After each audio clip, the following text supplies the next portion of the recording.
और आप हैं अमित एजुकेशन सेंटर 21 के साथ। तो जी हाँ दोस्तों, आज हम लोग पढ़ेंगे क्लास 10th का यह चैप्टर जो होगा चैप्टर 11 होगा, यानी चैप्टर 11 होगा और सब्जेक्ट संस्कृत होगा। क्लास 10th का है और संस्कृत, यानी आज के वीडियो में हम लोग पढ़ेंगे व्याघ्र पथिक कथा का जो इम्पोर्टेंट क्वेश्चन जो एग्जाम में पूछे जाते हैं, वही क्वेश्चन का आज हम लोग इस एपिसोड में हल करेंगे, ठीक है ना। तो सबसे पहले चलते हैं हम लोग अपने, है ना, क्वेश्चन पर, ठीक है ना। हम लोग चलते हैं अपने क्वेश्चन पर। दोस्तों यह चैप्टर तो दोस्तों है, आपको पता होना चाहिए, व्याघ्र पथिक कथा का लिया गया है।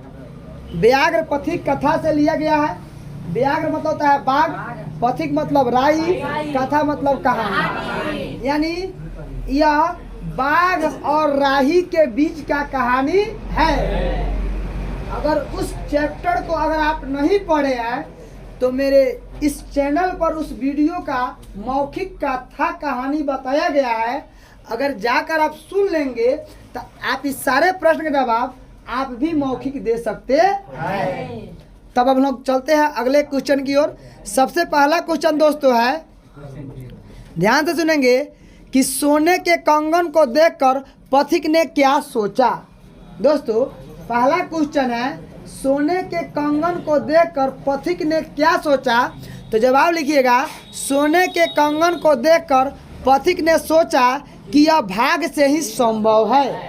मतलब जे ही सोने का कंगन बाघ के हाथों में पथिक ने देख लिया तो पथिक सोचने लगा कि यह सोने का कंगन सबको नहीं मिल सकता है, जिसके भाग में होगा उसी को यह कंगन मिलेगा। तो इसका जवाब आप लिखिएगा कि सोने के कंगन को देख करके पथिक ने सोचा कि यह भाग से ही संभव है, जिसके भाग में होगा उसी को सोने का कंगन मिलेगा। चलिए पहला प्रश्न का जवाब समाप्त हुआ।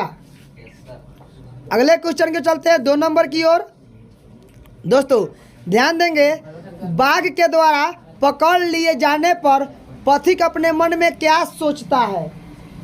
यानी प्रश्न को समझेंगे, जब बाघ पथिक को पकड़ लिया तो पथिक अपने मन में क्या सोचने लगा, है ना।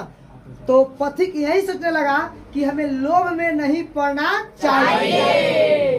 बाघ के द्वारा जब पथिक को पकड़ लिया गया तो पथिक ने सोचने लगा कि हमें लालच नहीं करना चाहिए। दोस्तों इसका जवाब दीजिएगा, बाघ के द्वारा पकड़ लिए जाने पर पथिक मन में सोचता है कि लोभ में नहीं पड़ना चाहिए। प्रश्न समझ में आया कि नहीं आया? अब हम लोग अगले प्रश्न की ओर चलते हैं। दोस्तों ध्यान से सुनेंगे, व्याघ्र पथिक कथा।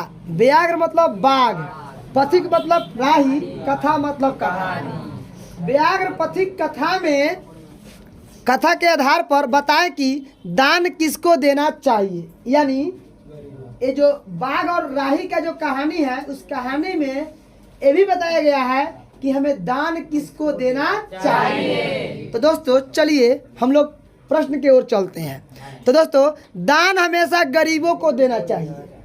यानी इस कहानी के माध्यम से बताया गया है कि दान हमेशा गरीबों को देना चाहिए, रोगी को दवा देना चाहिए, निरोगी को दवा नहीं देना चाहिए। इस पाठ में यही बताया गया। तो लिख दीजिएगा, दान गरीब को देना चाहिए, जो उपकार नहीं किया है उसे दान देना चाहिए। स्थान, समय और पात्र को ध्यान में रख कर दान देना चाहिए। यानी जो व्यक्ति दान देता है ना, तो वो स्थान, समय और पात्र को ध्यान में रख कर दान करना चाहिए। हम लोग क्या करते हैं, कोई आता है, बाबा कहता है, ऐ माई घर में से निकली, अब कोई तुरंत निकलता है। अब बाबा रहते हैं, सब बाबा को तो नहीं बोल सकते हैं, कोई कोई ऐसे बाबा रहते हैं बैठ जाएंगे और क्या कहेंगे कि हमको, है ना, ये नहीं चाहिए वो चाहिए। यानी जो उनको, मतलब मान लीजिए कोई भिखारी आया तो उनको खाने से ना मतलब है, तो वो खाना नहीं लेगा, कहेगा मुझे सूती का कपड़ा दीजिए तो मुझे ई दीजिए, मुझे ऊ दीजिए। बाबा को सूती का कपड़ा क्या जरूरत है ना। तो इस कहानी में बताया गया है दान उसी को देना चाहिए, है ना, मतलब जो क्या हो, गरीब हो, क्या हो, गरीब हो। जो इस तरह का नाटक करता है कि मुझे ई नहीं चाहिए ऊ चाहिए, तो समझ लीजिए वो बाबा नहीं है, बिना काम के काम किया है। 1 मिनट हो गया ना। तो हमें हमेशा स्थान, समय और पात्र को ध्यान में रखकर दान देना चाहिए। ऑब्जेक्टिव में पूछा भी जा सकता है, किसको ध्यान में रखकर दान करना चाहिए? स्थान, समय और पात्र को, है ना, ध्यान में रख करके, मतलब करने वाले, है ना, रख करके करने दान देना चाहिए। पात्र नहीं थे, जो काम करता है उसको पात्र बोलना चाहिए। अगला क्वेश्चन दोस्तों, अगला क्वेश्चन ध्यान से सुनेंगे। क्या आपको समझ में आ रहा है सभी लोगों को? सात्विक दान क्या है, पठित पाठ के आधार पर बताएं। इसमें बताया गया है सात्विक दान के बारे में बताया गया है।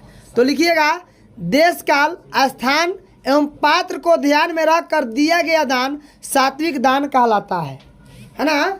मतलब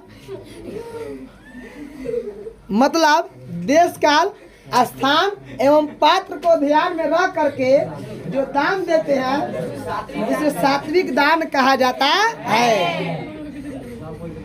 बूढ़ा बाघ पथिक को फंसाने के लिए, है ना, हितोपदेश सुनाता है और पथिक को दान देने के लिए योग्य पात्र मानता है। अगला देखते हैं दोस्तों, अगला क्वेश्चन, व्याघ्र पथिक कथा कहाँ से लिया गया है? ओ लड़का, व्याघ्र पथिक कथा कहाँ से लिया गया है और सुनेंगे। इसके लेखक कौन है तथा इससे क्या शिक्षा मिलती है? आप लोग क्या बातचीत कर रहे हैं, ध्यान देंगे। व्याघ्र पथिक कथा कहाँ से लिया गया है, ये क्वेश्चन हो गया। इसमें और सुनेंगे, इसके लेखक कौन है, दुगो हुआ, इससे आपको क्या शिक्षा मिली। अब चलिए सबका जवाब। व्याघ्र पथिक कथा जो दोस्तों है हितोपदेश ग्रंथ के मित्र लाभ खंड से लिया गया है। दोस्तों व्याघ्र पथिक कथा जो है हितोपदेश के ग्रंथ मित्र लाभ खंड से लिया गया है। इसके लेखक नारायण पंडित जी हैं। इसके लेखक नारायण पंडित जी। अब फिर कह रहा है इससे क्या शिक्षा मिलती है, तो इससे हमें यही शिक्षा मिलती है कि हमें कभी लालच नहीं करना चाहिए। तो चलिए देखिए इसमें क्या लिखा हुआ है, ध्यान देंगे। उज्जवल कुमार, मेरे अगर आवाज को सुन रहे हैं तो शांत रहेंगे। दोस्तों ध्यान देंगे, व्याघ्र पथिक कथा हितोपदेश ग्रंथ के मित्र लाभ खंड से ली गई है। कोई दिक्कत नहीं ना है? कहाँ से लिया गया? मित्र लाभ खंड। इसके लेखक नारायण पंडित जी हैं। इसके लेखक नारायण पंडित जी हैं। नारायण याद रखेगा, नारद जी नहीं कहते हैं नारायण नारायण नारायण तो जाए। चलिए उसी में इस कथा के द्वारा, लड़का, इस कथा के द्वारा नारायण पंडित हमें यह शिक्षा देते हैं कि दुष्टों के बात पर लोभ में आकर विश्वास नहीं करना चाहिए। नारायण पंडित जी हमें यह शिक्षा देते हैं कि दुष्ट के बात में आकर, दुष्ट उसे कहते हैं जो आपके बारे में हमेशा बुरा ही सोचेगा, बेकार ही सोचेगा।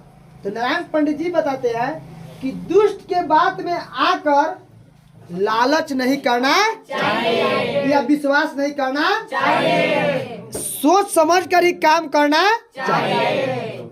लिखा जाएगा ना, कोई दिक्कत है ना? है किसी को डाउट, एनी प्रॉब्लम? आगे चले। चलिए दोस्तों ध्यान से सुनेंगे। धार्मिक व्यक्ति ने वृद्ध बाघ, लड़का ऋषभ कुमार, धार्मिक व्यक्ति ने वृद्ध मतलब बूढ़ा, वृद्ध मतलब बूढ़ा, बाघ को क्या उपदेश दिया? यानी इस कहानी में है ना कोई धार्मिक व्यक्ति है जो बाघ को उपदेश दिया है, तो बाघ को क्या उपदेश दिया है इसके बारे में तो कहिएगा। वृद्ध बाघ अति दुराचारी था। क्या था? अति युवा अवस्था में अनेक गाय और मनुष्यों का वध करके पाप के कारण वह निसंतान और पत्नी विहीन हो गया था। मतलब वो जो बाघ जो था, बाघ है ना, वह अति दुराचारी यानी बहुत दुष्ट था। अपने युवा अवस्था, युवा मतलब जवानी अवस्था में गाय और मनुष्य को अधिक वध करने से उसके बेटा और पत्नी मर गई थी, जिसके कारण वह वंशहीन हो गया था। तो इसी पर एक धार्मिक व्यक्ति ने उस बाघ को बताया, है ना, कि तुम्हें पाप से मुक्त होने के लिए, है ना, प्रतिदिन नहा करके दान करना चाहिए। इतना ही लिख देंगे, इसका जवाब हो जाएगा। कोई डाउट नहीं ना है? यानी सीधा लिखेंगे, धार्मिक व्यक्ति ने वृद्ध बाघ को क्या उपदेश दिया। यानी कोई धार्मिक व्यक्ति है, बूढ़ा बाघ को क्या उपदेश दिया है? तो धार्मिक व्यक्ति ने बूढ़ा बाघ को यही उपदेश दिया है कि तुम अपने पाप से मुक्त अगर होना चाहता है तो तुम्हें दान करना होगा, दान करना होगा। कोई डाउट नहीं ना है? इतना लिख देंगे, इसका आंसर हो जाएगा। ओके, कोई दिक्कत? आगे चले, आगे देखते हैं। अब दोस्तों अगला क्वेश्चन, नारायण पंडित रचित यानी नारायण पंडित के द्वारा रचा गया व्याघ्र पथिक कथा है, कथा पाठ का मूल उद्देश्य क्या है? मतलब नारायण पंडित जी इस कथा को काहे ला लिखे हैं? इस प्रश्न का मतलब यही हुआ, नारायण पंडित जी इस कथा को काहे ला लिखे हैं? तो कहिएगा दोस्तों, कहिएगा मेरे प्यारे बच्चों, व्याघ्रपति कथा का मूल उद्देश्य यह है कि हिंसक जीव को, लड़का, हिंसक जीव अपने स्वभाव को नहीं छोड़ सकता है। यानी नारायण पंडित जी बता रहे हैं कि जो हिंसक मतलब होता है जो मार कर खाने वाला जो जीव है अपने स्वभाव को नहीं छोड़ सकता है। इस कथा के द्वारा नारायण पंडित हमें यह शिक्षा देते हैं कि दुष्ट के बातों पर लोभ में आकर विश्वास नहीं करना चाहिए और सोच समझ कर काम करना चाहिए।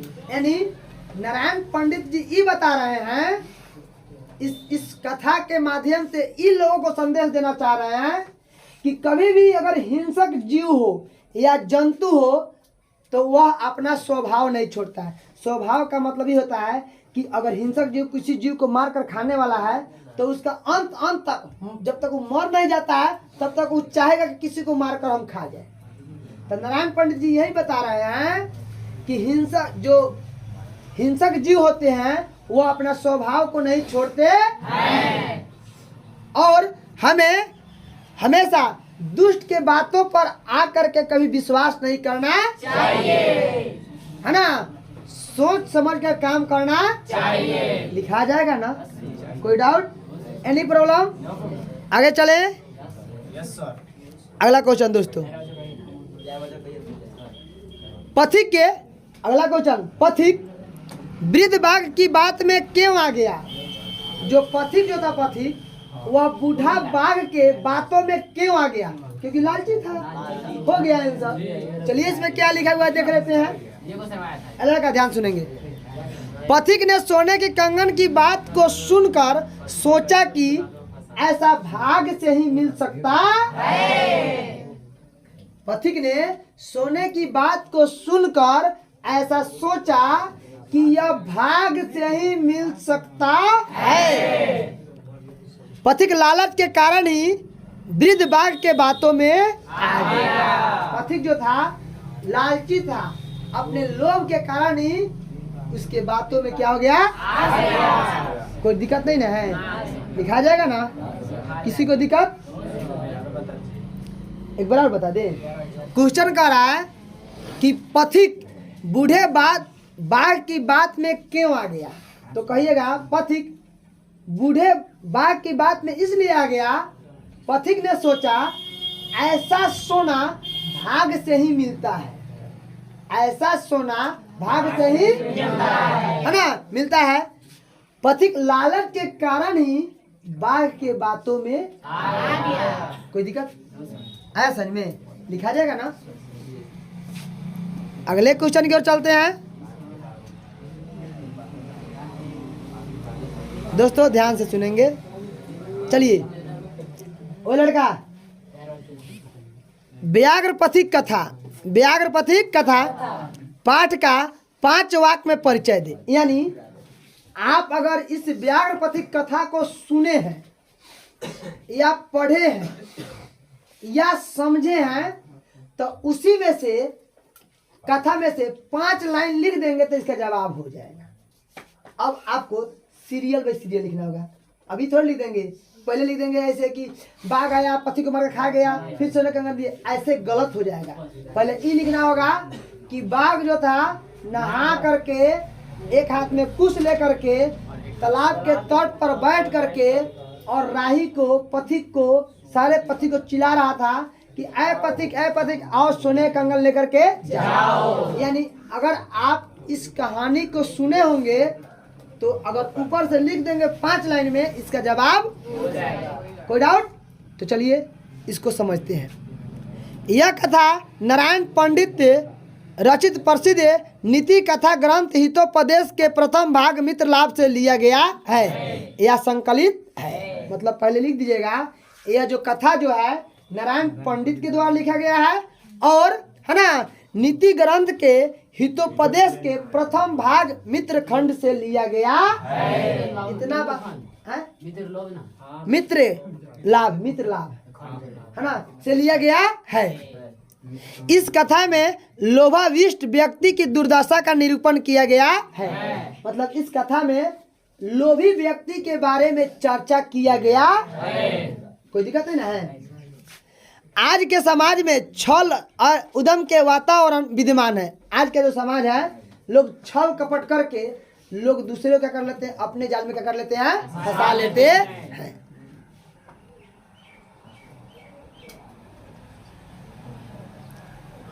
जहां अल्प वस्तुओं को लोभ में आकृष्ट होकर के लोग अपनी प्राण और सम्मान से वंचित हो जाते हैं। मतलब कुछ लोग हैं छल कपट करके लोभ दे करके और अपने जाल में फंसा लेता है, अपने जाल में फंसा लेता है। और जब वो जाल में फंस जाता है वो व्यक्ति तो अपना जान गंवा बैठता है।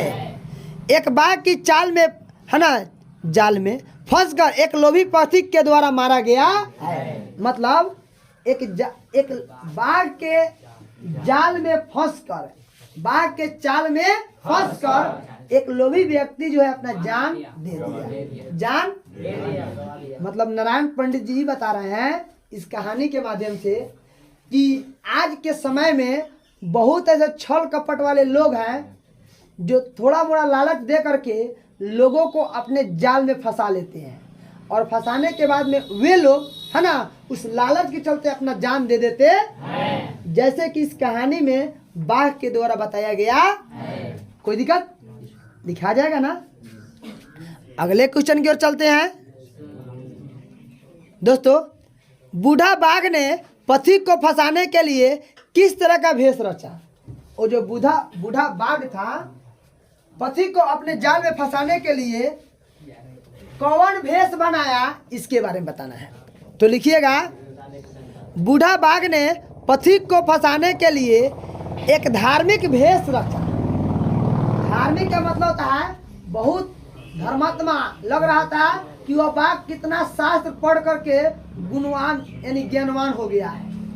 इस तरह का भेष बाघ बनाया। कौन बनाया? बाघ। और एक और बात ध्यान से, जो अगर आपसे ज्यादा मीठी मीठी बातें करे ना तो उनसे सतर्क रहिएगा। हाँ, अगर आपसे कोई ज्यादा मीठी मीठी बातें कर रहा है तो समझ लीजिए आपके कुछ ना कुछ करने वाले हैं। तो इन लोगों से सतर्क है ना। और हम ये नहीं कहते कि आप किसी मीठी बातें मत कीजिए, यानी कीजिए, लेकिन अगर कोई ज्यादा आपके बारे में सोचता है ना, तो यह समझ लीजिए कोई ना कोई कांड करेगा। तो उन लोगों से सतर्क रहना चाहिए। ध्यान देंगे। तो बाघ ने एक धार्मिक पंडित, धार्मिक ज्ञान मतलब विद्वान का रूप रचा और रूप रच करके उस पथिक को अपने जाल में फंसाया। तो लिखिएगा, बूढ़ा बाघ ने पथिक को फंसाने के लिए एक धार्मिक भेष रचा। उसने स्नान कर हाथ में कुश लेकर तालाब के किनारे पथिक से बात कर उन्हें दान स्वरूप सोने के कंगन, है ना, सोने के कंगन पाने का लालच दिया। मतलब वह बाघ जो था, है ना, वह धार्मिक रूप धारण कर लिया। धार्मिक रूप धारण करने के बाद में तालाब में स्नान किया और हाथ में कुश लेकर के पथिक को, है ना, बता रहा था कि ये सोने के कंगन तुम ले जाओ, क्योंकि हमारा काम है कि जो गरीब है उसको दान देना। इस तरह के बात कौन बताया? बाघ बताया। कौन बताया? अगला क्वेश्चन के चलते हैं दोस्तों। 13 नंबर क्वेश्चन, बूढ़ा बाघ पथिक को पकड़ने में कैसे सफल हुआ? बूढ़ा बाघ पथिक को पकड़ने में कैसे सफल हुआ, अथवा बूढ़े बाघ ने पथिक को पकड़ने के लिए क्या चाल चली? दोनों में से कोई एक क्वेश्चन रहेगा, आपको लिखना होगा। तो लिखिएगा दोस्तों कि बूढ़ा बाघ ने एक धार्मिक भेष रचकर तालाब के किनारे पथिक को सोने का कंगन लेने के लिए कहा।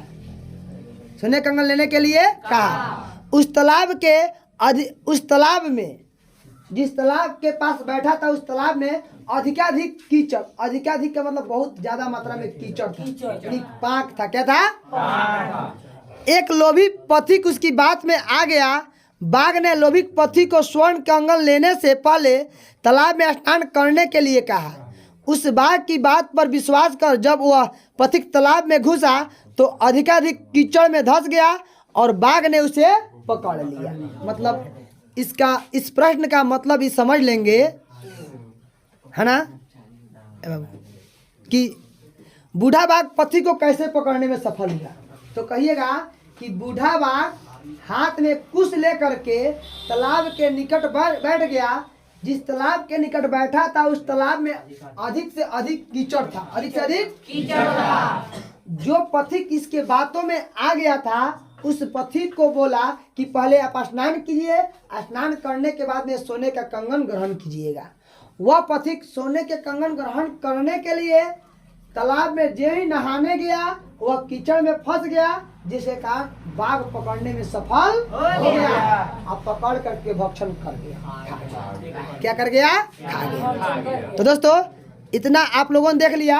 अब आप जितने भी सारे प्रश्न दीर्घोत्तरीय थे हिंदी में, अगर आप सही से सुन लिया होगा तो आप मेरे इस चैनल पर जाकर टेस्ट दीजिए कि आपके कितने ऑब्जेक्टिव सही हो रहे हैं। तो हम उम्मीद करेंगे कि आप सभी लोग कॉपी कलम निकाल कर बैठे होंगे और तुरंत लिखना शुरू करेंगे कि आपके ऑब्जेक्टिव कितने सही होते हैं। कोई doubt? No any problem? Thanks for watch. मिलते हैं फिर हम लोग अगले वीडियो में, तब तक ले जय हिंद, जय भारत।